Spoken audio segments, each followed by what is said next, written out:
Hoy, what's up, Go Fam? Okay, shout out ulit sa may-ari ng lupa. Diba? Alam nyo naman, video-video lang tayo, content.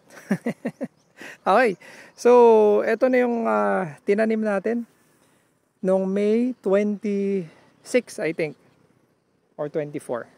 Ay, medyo naguluhan na ako. So eto yung DeKalb 8282S. Okay, malala nyo yung vlog natin. Ayan. So medyo may mga tumutubo na mga broad leaves. Okay lang yan, madali lang patayin yung mga yan. So wala pa tayong ginawa dito, wala pang spray, wala pang abono, wala lahat. Okay? So ayan siya. So far, wala pa naman mga FAO, wala pa naman mga uod. Wala pa ba nga? Mamaya meron na pala yan, no? Wala pa. Goods pa. Okay. So, ayan siya. Ganda. So, planting distance, good. Okay. Yung crop stand natin, ayos para sa age niya. Okay, moist. Maganda rin. Thank you Lord at umulan. Okay.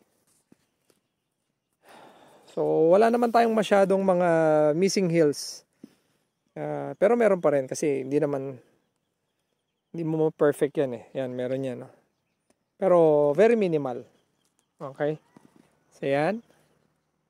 Yun. Okay? So ito yung 8282. Tapos, ito na yung VIP natin. Yun. So, talagang magkaiba lang ng characteristics ko, fam. Yan, kung mapapansin nyo itong 8282, lapad ng mga dahon. Yan, lapad ng mga dahon. Yung 6410 natin na VIP, mas maninipis yung kanyang dahon. Same to Go Fam, ha? Okay, pares to, may basal din to. Kung ano yung treatment natin dyan, same din. Same na farmer's practice. Okay, same day ng planting, same ng land preparation, same lahat. Okay. Naka-double row din. Ayan. So, ayan, makikita na natin. Ayun. So, in a few days, tignan natin kasi timing to Go Fam eh. So, hindi natin alam kung magpapaspray or mag-aabono. Kasi so far, para sa akin, malinis naman. Okay? Pero depende kung ano yung mood that day or kung anong libre. Minsan ganun eh. Meron kang gustong gawin, kaya lang minsan wala kang laborer. Okay? Kung kukunti sila, magpapa-spray tayo. Pero pag marami sila, magpapa-abono tayo. So, yun na lang yung ginagawa natin.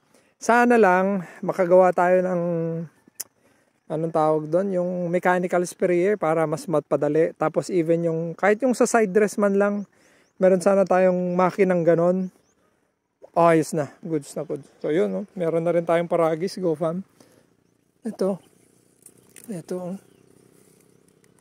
Kailangan natin bunutin to. Yan, ang daming ano nito. Yan. Mga paragis. Hirap patayin yan. Pag ganito Go Fam, nakalalaki na, mahirap nang patayin to. Kasi may mga nagtatanong sa akin eh. Supposed to be, maliit pa lang, nakaka-spray. Nakapag ganito, ano na, alanganin na Go Fam. So, okay. So, yun yung update natin dito. Kayo, kumusta na? Kumusta na mga pananim natin, Go Fam?